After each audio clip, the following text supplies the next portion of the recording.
Hello, my name is Nina, and I am reading Uncle Tom's Cabin by Harriet Beecher Stowe. I am starting on chapter 12, and if you would like to go back and listen to all of the chapters in order, I have put them all on a playlist. So if you go to videos and click on the top where it says playlist, you can go down there and find it, and it's entitled The Uncle Tom's Cabin, and you'll be able to listen to them all in a row. Thank you so much for giving your time and listening to me read this book. All right, let's get started.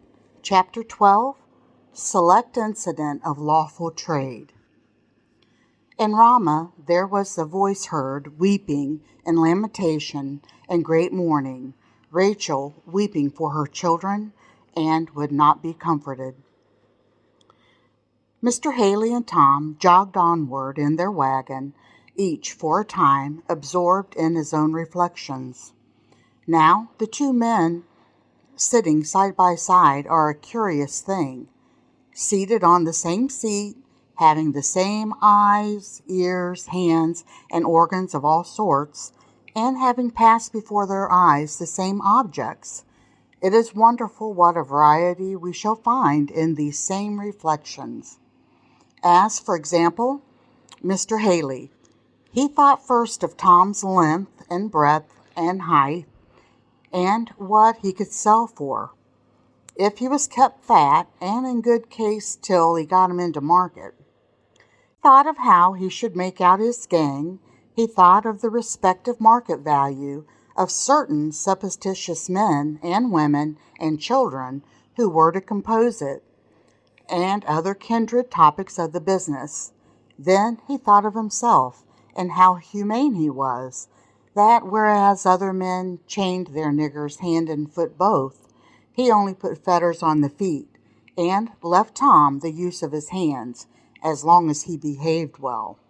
And he sighed to think how ungrateful human nature was, so that there was even room to doubt whether Tom appreciated his mercies. He had been taken in so by niggers whom he had favored, but still he was astonished to consider how good-natured he yet remained. As to Tom, he was thinking over some words of an unfashionable old book, which kept running through his head again and again as follows: "We have here no continuing city, but we seek one to come. Wherefore God himself is not ashamed to be called our God, for he hath prepared for us a city." These words of an ancient volume, got up principally by ignorant and unlearned men, have, through all time, kept up somehow a strange sort of power over the minds of poor simple fellows like Tom. They stir up the soul from its depths, and rouse, as with trumpet call, courage, energy, and enthusiasm, where before was only the blackness of despair. Mr. Haley pulled out of his pocket sundry newspapers, and began looking over their advertisements with absorbed interest. He was not a remarkably fluent reader, and was in the habit of reading in a sort of recitative half aloud, by way of calling in his ears to verify the deductions of his eyes. In this tone he slowly recited the following paragraph: "Executive sale Negroes.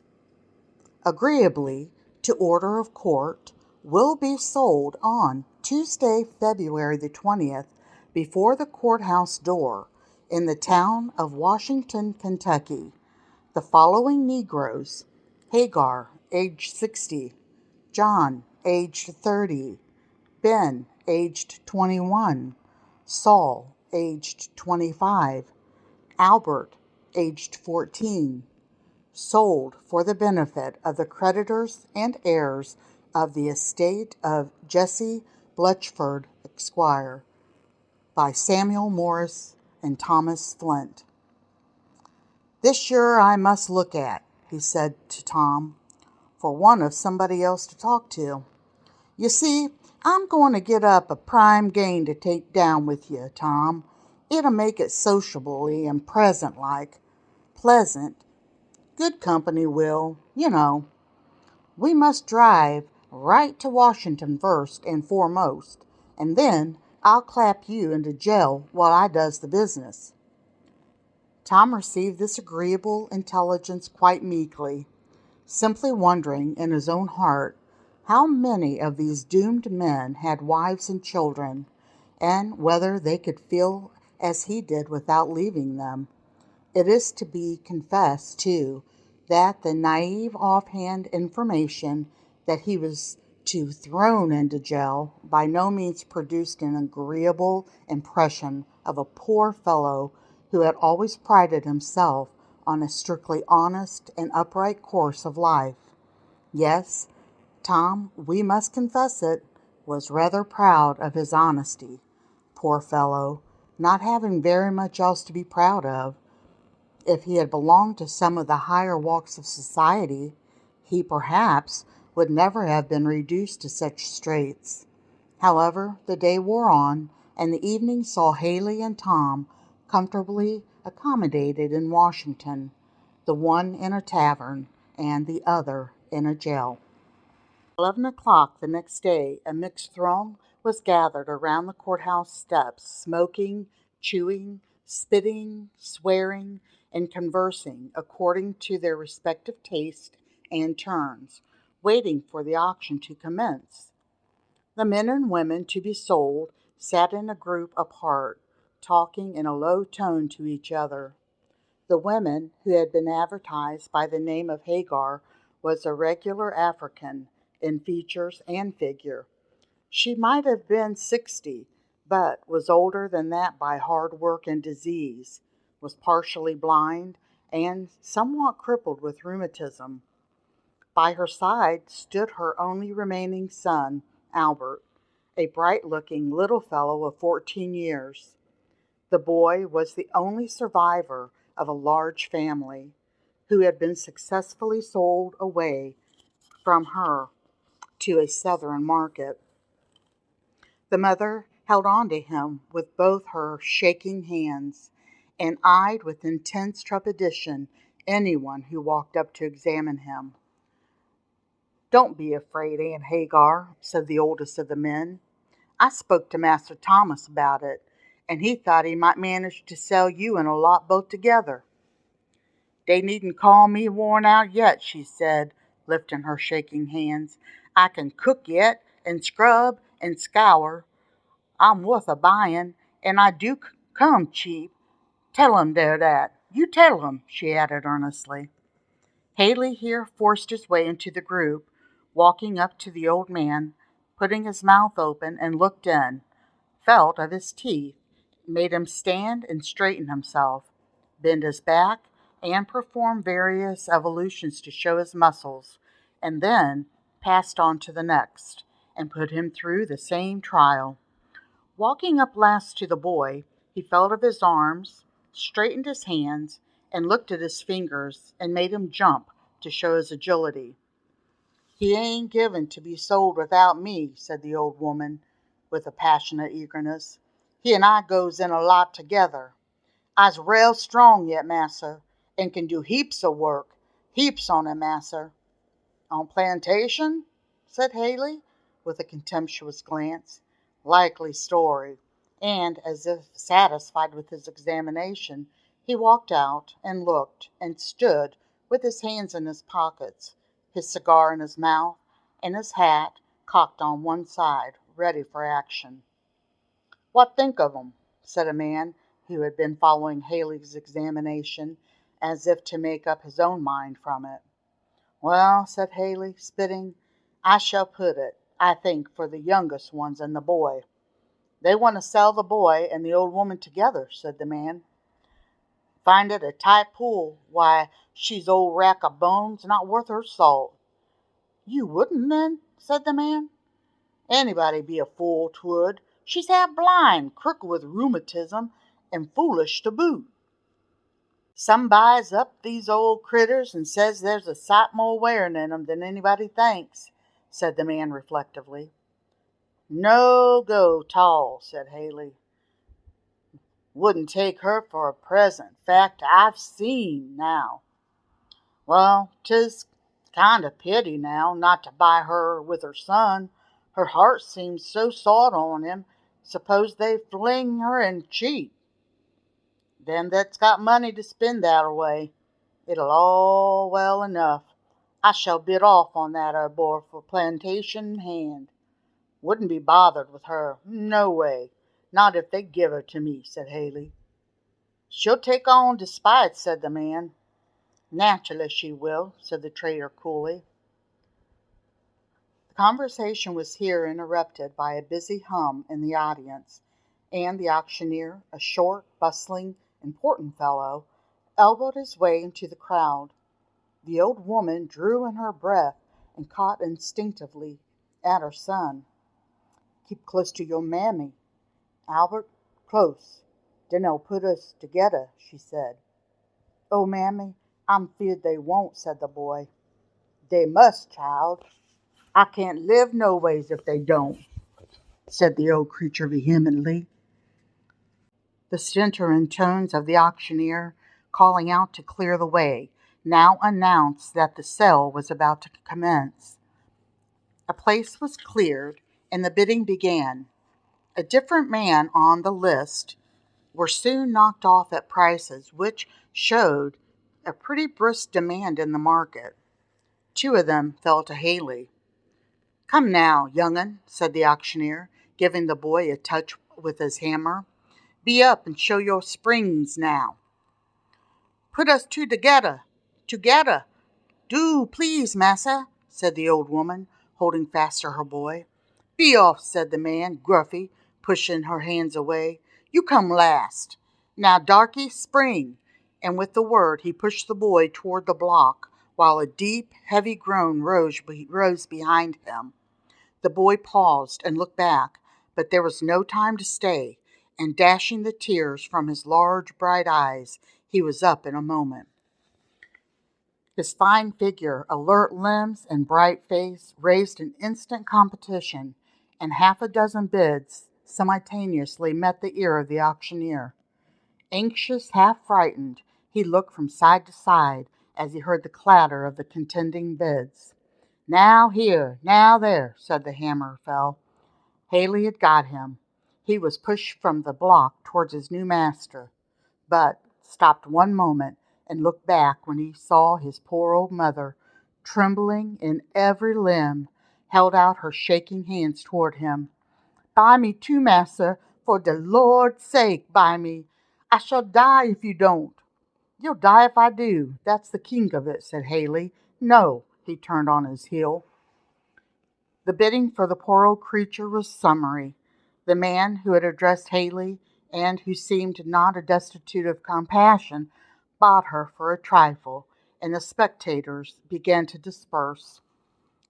The poor victims of the sale, who had been brought up in one place together for years, gathered round the despairing old mother, whose agony was pitiful to see. Couldn't dey leave me one?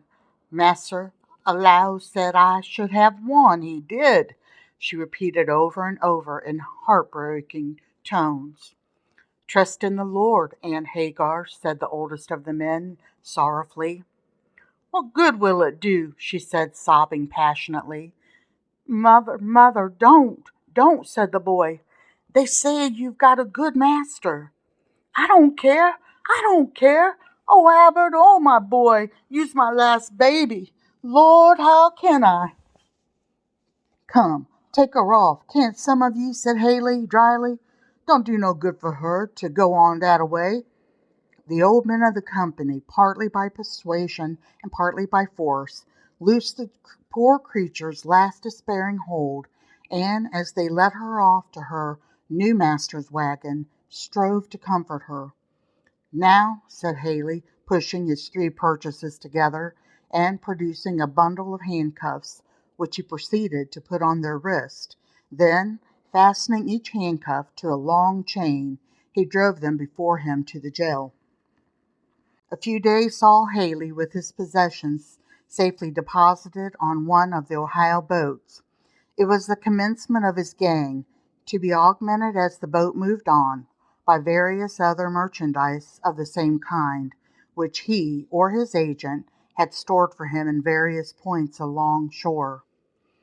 The La Belle Riviere, as brave and beautiful a boat as ever walked the waters of her namesake river, was floating gaily down the stream, under a brilliant sky, the stripes and stars of free America waving and fluttering overhead, the guards crowded with well-dressed ladies and gentlemen, walking and enjoying the delightful day. All was full of life, buoyant and rejoicing, all but Haley's gang, who were stored with other freight on the lower deck, and who, somehow, did not seem to appreciate their various privileges as they sat in a knot, talking to each other in low tones. "Boys," said Haley, coming up briskly, "I hope you keep up good heart and are cheerful. Now, no sulks, you see. Keep stiff upper lip, boys. Do well by me, and I'll do well by you." The boys addressed responded to the invariable "Yes, massa," for ages the watchword of poor Africa, but it's to be owned they did not look particularly cheerful. They had their various little prejudices in favor of wives, mothers, sisters, and children, seen for the last time, and though they that wasted them required of them mirth, it was not instantly forthcoming. "I've got a wife," spoke out the article enumerated as John, age 30, and he laid his chained hand on Tom's knee, "and she don't know a word about this, poor girl." "Where does she live?" said Tom. "In a tavern a piece down here," said John. "I wish now I could see her once more in this world," he added. Poor John! It was natural, and the tears that fell as he spoke came as naturally as if he had been a white man. Tom drew a long breath from a sore heart, and tried in his poor way to comfort him. And overhead in the cabin sat fathers and mothers, husbands and wives, and merry, dancing children, moving around among them like so many little butterflies, and everything was going on quite easy and comfortably. "Oh, mamma," said a boy who had just come up from below, "there's a Negro trader on board, and he's brought 4 or 5 slaves down there." "Poor creature," said the mother, in a tone between grief and indignation. "What's that?" said the other lady. "Some poor slaves below," said the mother. "And they got chains on 'em," said the boy. "What a shame to our country that such sights are to be seen," said the other lady. "Oh, there's a great deal to be said on both sides of the subject," said the gentlewoman, who sat at her stateroom door sewing, while her little girl and boy were playing around her. "I've been South, and I must say I think the Negroes are better off than they would be if free. In some respects, some of them are well off, I grant," said the lady whose remark she had answered. "The most dreadful part of slavery, to my mind, is it outrages on the feelings and affections, the separating of families, for example." "That is a bad thing, certainly," said the other lady, holding up a baby's dress she had just completed, and looked intently on its trimmings. "'Bout then, I fancy, it don't occur often." "Oh, it does," said the first lady eagerly. "I've lived many years in Kentucky and Virginia both, and I've seen enough to make anyone's heart sick. Suppose, ma'am, your 2 children there should be taken from you and sold. We can't reason from our feelings to those of that class of persons," said the other lady, sorting out some worsted on her lap. "Indeed, ma'am, you can know nothing of them, if you say so," said the first lady warmly. "I was born and brought up among them. I know they do feel just as keenly, even more so, perhaps, as we do." The lady said, "Indeed," yawned, and looked out the cabin window, and finally repeated for a final the remark with which she had begun. "After all, I think they are better off than they would be to be free. It's undoubtedly the intention of the Providence that African race should be servants, kept in a low condition, said the grave-looking gentleman in black, a clergyman seated by the cabin door. Cursed be Canaan, a servant of the servant shall he be, the scripture says. I say, stranger, is that what text means? Said a tall man standing by. Undoubtedly. It pleased Providence, for some inscrutable reason, to doom the race to bondage ages ago, and we must not set up our opinion against that. Well, then, we'll all go ahead and buy up niggers, said the man. If that's the way the Providence, won't we, squire? He said, turning to Haley, who had been standing with his hands in his pockets by the stove and intently listening to the conversation. Yes, continued the tall man, we must all be resigned to the degree of Providence. Niggers must be sold and trucked round and kept under. It's what they's made for. 'Pears like your view's quite refreshin', isn't it, stranger? He said to Haley. I never thought on it, said Haley. I couldn't have said as much myself. I ain't no larnin'. I looked up a trade just to make a livin', and it ain't right. I calculate to repent in time, you know. And now you'll save yourselves the trouble, won't ye? Said the tall man. See what's this now? To know Scripture? If you'd only studied your Bible like this here good man, you might have known it before and saved you a heap of trouble. You just have said, cussed be, what's his name? And 'twould all have come right. And the stranger, who was no other than the honest driver whom we introduced to our readers in the Kentucky Tavern, sat down and began smoking with a curious smile on his long, dry face. A tall, slender young man with a face expressive of great feeling and intelligence here broke in and repeated the words, All things whatsoever you would that men should do unto you, do you even so unto them. I suppose, he added, that is Scripture as much as Cursed be Canaan. Well, it seems quite as plain a text, stranger, said John the driver, to poor fellows like us now, and John smoked like a volcano. The young man paused, looked as if he was going to say more, when suddenly the boat stopped, and the company made the usual steamboat rush to see where they was landing. Both them are chaps Parsons, said John to one of the men as they were going out. The man nodded.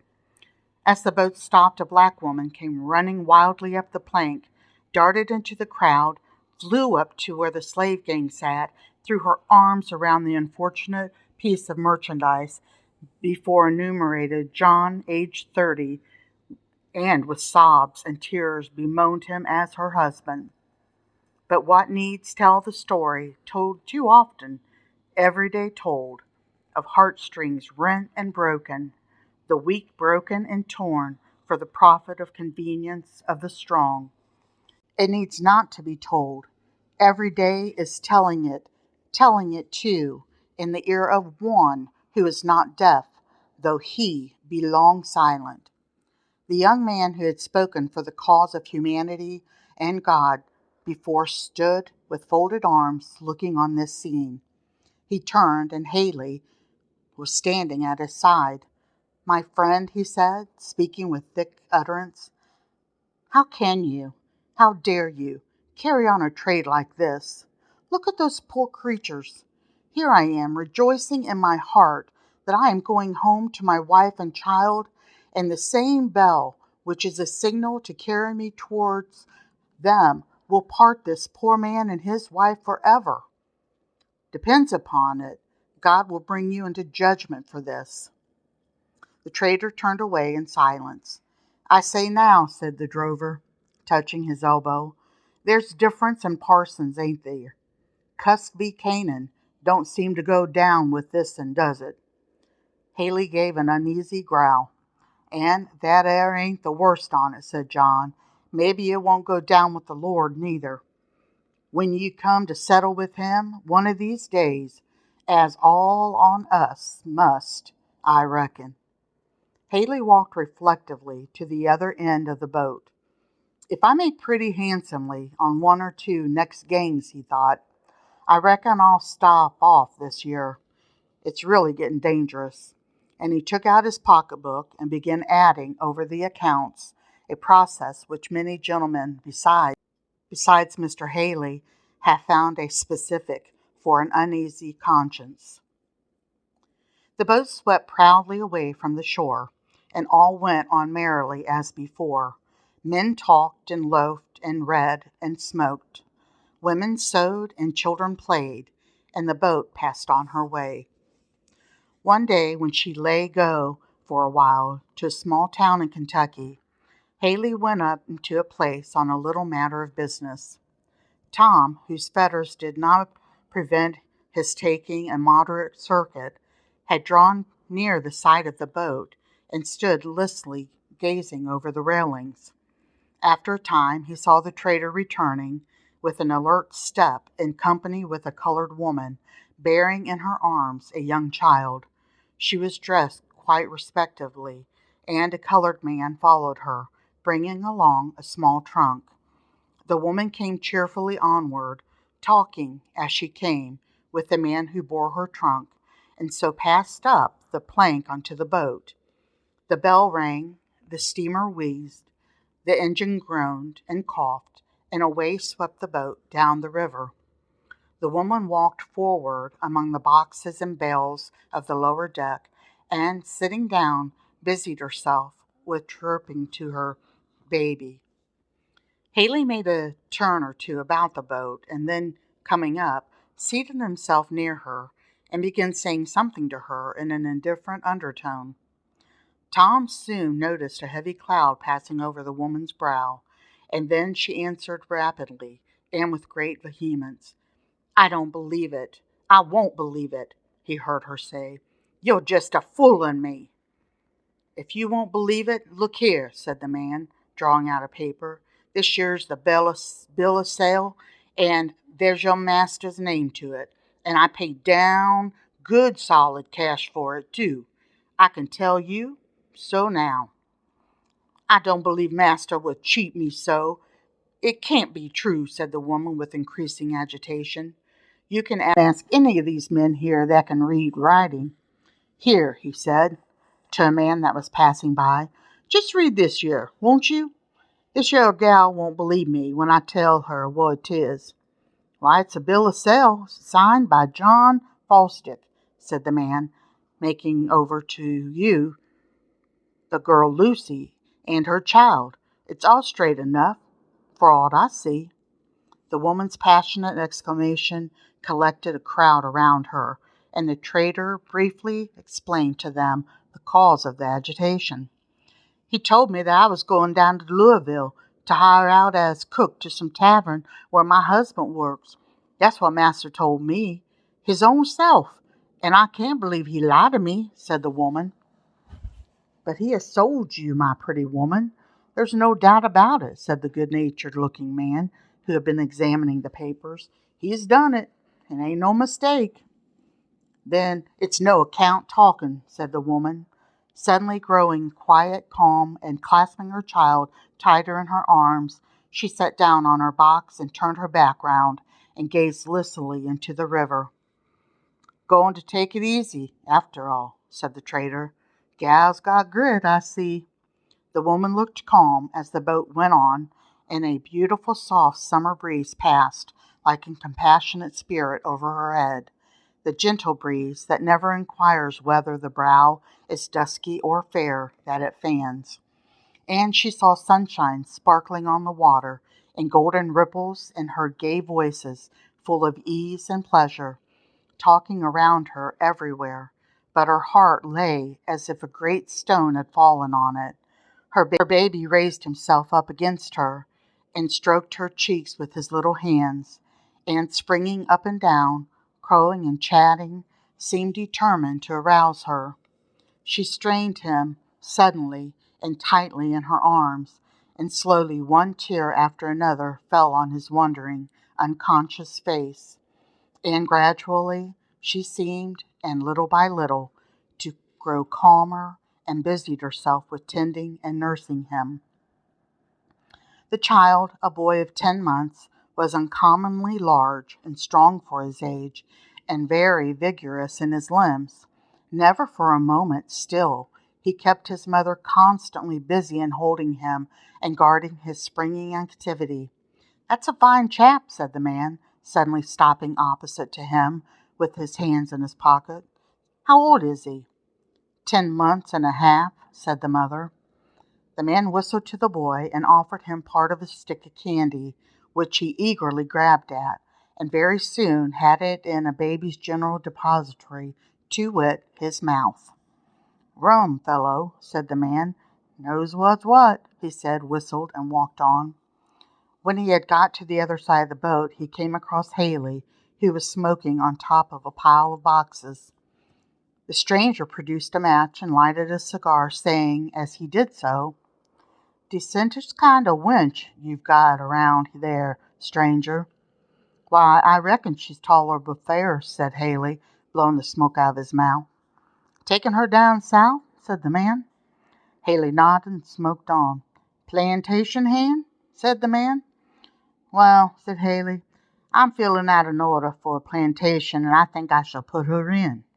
They tell me she was a good cook, and that they could use her for that, or set her at the cotton picking. She's got the right fingers for that. I looked at 'em. Sell well either way," and Haley resumed his cigar. "They won't want the young un on a plantation," said the man. "I shall sell him first chance I find," said Haley, lighting another cigar. "Suppose you be selling him tolerable cheap," said the stranger, mounting a pile of boxes and sitting down comfortably.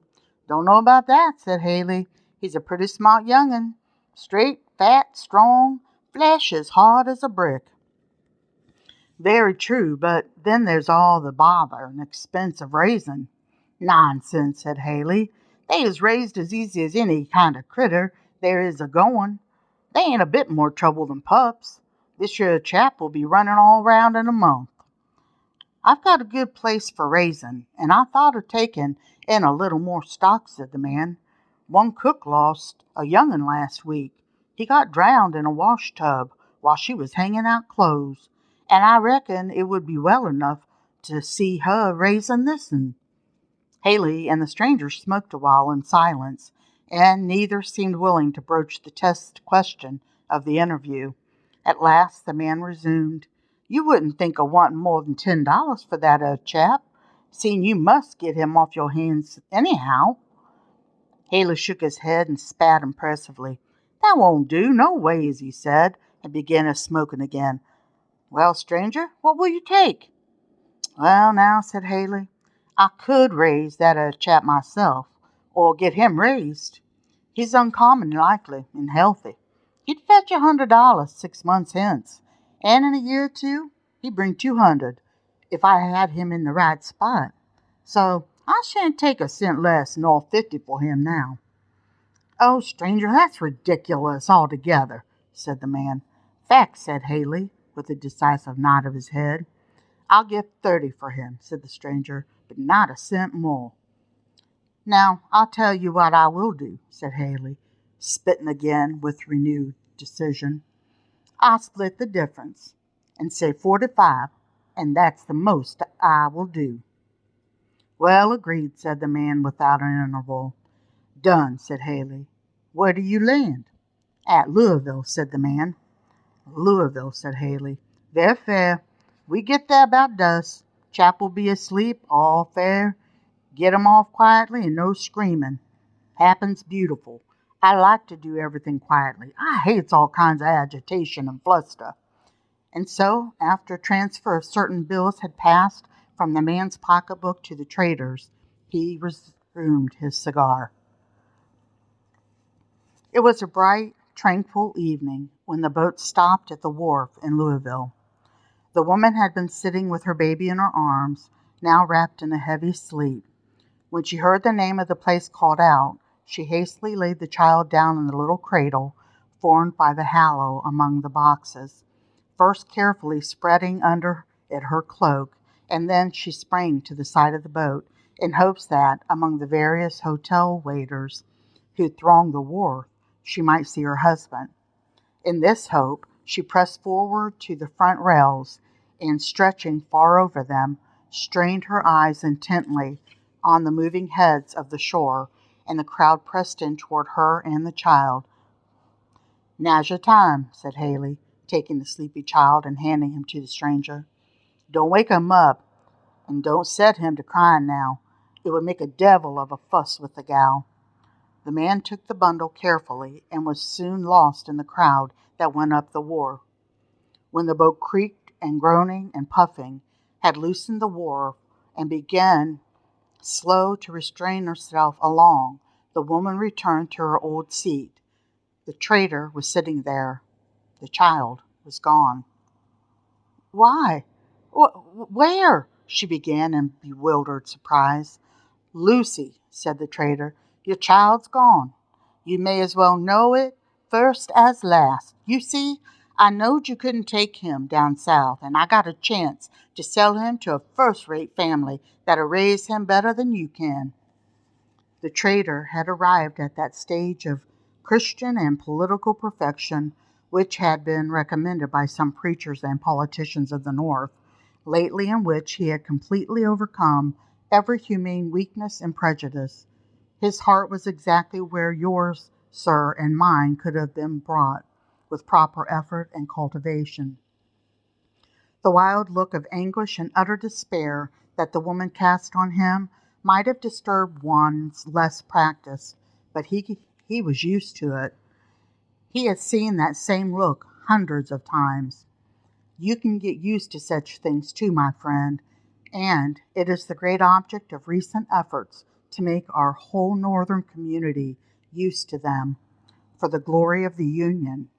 So the trader only regarded the mortal anguish which he saw working in those dark features, those clenched hands, and suffocating breathings as necessary incidents of the trade, and merely calculated whether she was going to scream, get up a commotion about on the boat, for, like other supporters of our particular institutions, he decided disliked agitation. But the woman did not scream. The shot was passed too straight and directly through the heart for cry or tear. Dizzily she sat down. Her slack hands fell lifeless by her side. Her eyes looked straight forward, but she saw nothing. All the noise and the hum of the boat and the groaning of the machinery mingled dreamily to her bewildered ear, and the poor, dumb-stricken heart had neither cry nor tear to show for its utter misery. She was quite calm. The trader, who considered his advantages, was almost as humane as some other politicians, seemed to feel called on to administer such consolation as the case admitted of. "I know this year comes kind of hard at first, Lucy," he said, "but such a smart, sensible gal as you are won't give way to it. You see, it's necessary, and can't be helped." "Oh, don't, master, don't," said the woman, with a voice like one that is smothering. "You're a smart wench, Lucy," he persisted. "I mean to do well by you, and get you a nice place down river, and you'll soon get another husband, such a likely gal as you.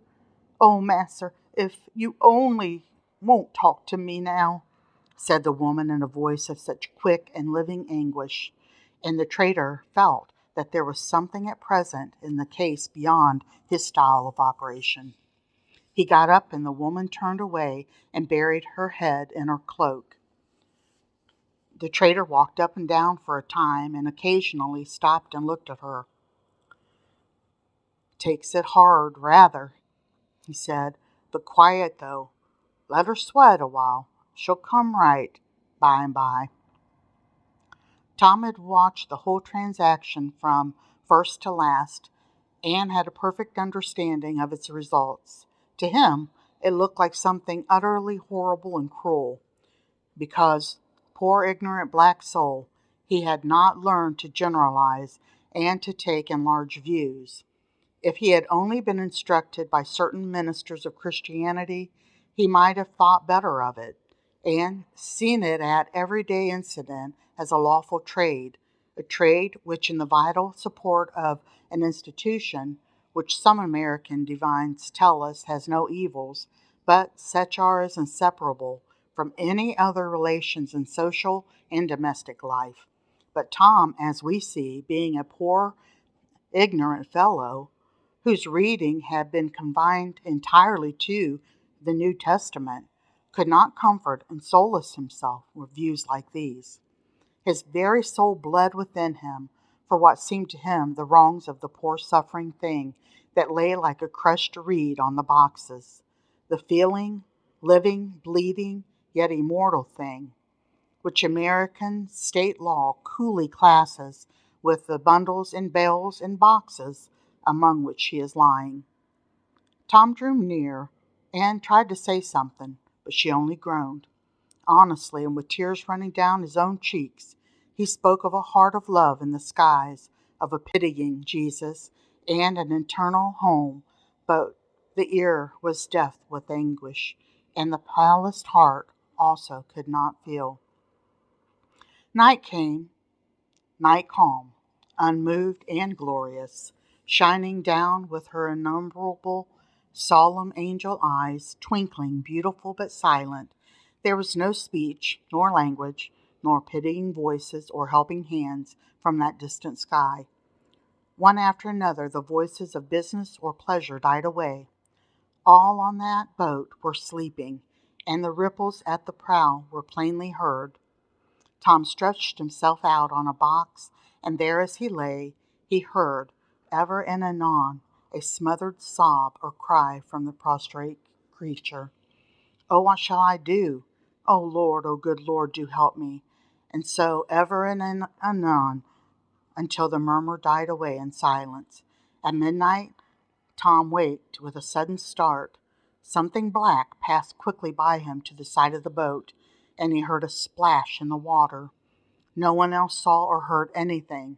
He raised his head. The woman's place was vacant. He got up and sought about him in vain. The poor bleeding heart was still at last, and the river rippled and dimpled just as brightly as if he had not closed above it. Patience, patience, ye whose hearts swell indignant at wrongs like these. Not one throb of anguish, not one tear of the oppressed, is forgotten by the man of sorrows, the Lord of glory. In his patient, generous bosom he bears the anguish of the world. Bear thou, like him, in patience, and labor in love, for sure, as he is God, the year of his redeem shall come. The trader waked up bright and early, and came out to see to his livestock. It was now his eyes turned to look about in perplexity. "Where alive is that gal?" he said to Tom. Tom, who had learned the wisdom of keeping counsel, did not feel called on to state his observations and suspicions, but said he did not know. "She surely couldn't have got off in the night at any of these landings, for I was awake and on the lookout whenever the boat stopped. I never trust these yer things to other folks." This speech was addressed to Tom quite confidently, as if it was something that would be specially interesting to him. Tom made no answer. The trader searched the boat from stem to stern, among boxes, bales, and barrels, around the machinery, by the chimneys, in vain. "Now, I say, Tom, be fair about this yer," he said, when after a fruitless search he came where Tom was standing.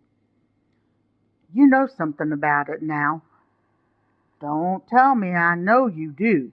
I saw the gal stretched out here about 10 o'clock, and again at 12, and again between 1 and 2, and then at 4 she was gone, and you was sleeping right there all the time. Now you know something. You can't help it." "Well, massa," said Tom, "towards morning something brushed by me, and I kind of half woke, and then I heard a great splash, and then I clear woke up, and the gal was gone. That's all I know on it." The trader was not shocked nor amazed, because, as we said before, he was used to a great many things that you are not used to. Even the awful presence of death struck no solemn chill upon him. He had seen death many times, met him in the way of trade, and got acquainted with him, and he only thought of him on a hard customer. That embarrassed his property operations fairly unfairly. And so he only swore that the gal was a baggage, and that he was devilish unlucky, and that, if things went on in this way, he should not make a cent on this trip. In short, he seemed to consider himself an ill-used man, decidedly, but there was no help for it, as the woman had escaped into a state which never will give up a fugitive, not even at the demand of the whole glorious Union. The trader therefore sat discontentedly down with his little account book, put down the missing body and soul under the head of losses. He's a shocking creature, isn't he, this trader? So unfeeling. It's dreadful, really. Oh, but nobody thinks anything of these traders. They are universally despised, never received into any decent society. But who, sirs, make a trader? Who is most to blame? The enlightened, cultivated, intelligent man who supports the system of which the trader is inevitable result, or the poor trader himself. You make the public sentiment that calls for his trade, that debauches and depraves him, till he feels no shame in it. And what are you better than he? Are you educated and he ignorant? You high and he low? You refined and he coarse? You talented and he simple? In the day of the future judgment, these very considerations may make it more tolerable for him than for you. In concluding these little incidents of lawful trade, we must beg the world not to think that American legislators are entirely destitute of humanity, as might perhaps be unfairly inferred from the great efforts made in our national body to protect and perpetuate this species of traffic. Who does not know how our great men are outdoing themselves in declaiming against the foreign slave trade? There are a perfect host of Clarksons and Wilberforces rising up among us on that subject, most edified to hear and behold. Trading Negroes from Africa, dear reader, is so horrid, it is not to be thought of. But trading them from Kentucky, that's quite another thing.